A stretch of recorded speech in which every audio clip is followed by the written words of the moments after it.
أنت هكذا سيدنا معلمين الأرض حروا إلى السلام والسلام من ممكن حماية الخالق فضلك ثلاثة أسوار ثلاثة نقول بأيها وإلى أن أمانك وأن ثلاثة الإسلام وحلي السلام عليكم ورحمة الله وبركاته. وبعد السلام وقتك وصل سعودة وميزة يوم عزيز فرق ضرورة كأطلي وحروا ورقة ضرورة ومهمة كأطلس وحروا رئيسا مركوا لنا سلطة يوم الغنين وأرضها تهين دورة الله سبحانه وتعالى ورسول الكريم سلطة كان يقصد ما يسمى ونعيسا أو قروه بطل ولكن سوء كاسية له على المرضى سنو كربلاء الكريم ساكن إلى وجود قصة توصل حكى عن سوء المعلومات إن بدل أو على كم دها وحالي عفمات قبل أو سيد الوكالة سهلي أو حاجة الساكن أو صوت يوسف أو قبل الله وضمات سيد الوكالة إن بدل على كم دها حالي سهلي أو ساكن صوت عين عذر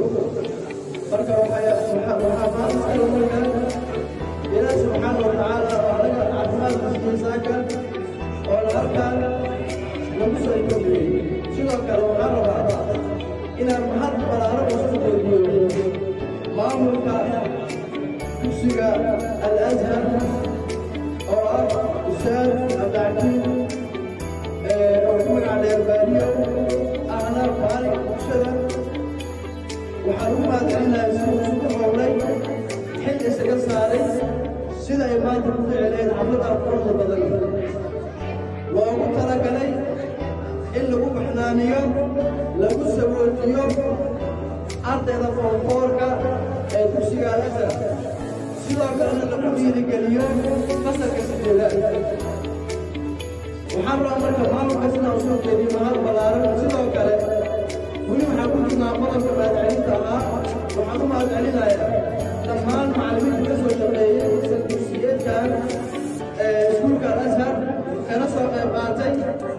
tartan aqooneedka aqoonqaad juhdiga ay soo geliyeen way ku mahadsan yihiin waxaan kaloo u mahadcelinayaa ardayda tartamayaasha oo si qurux badan uga soo baxay waajibkooda gaar ahaan fasalada lixaad iyo korkoriyo oo suri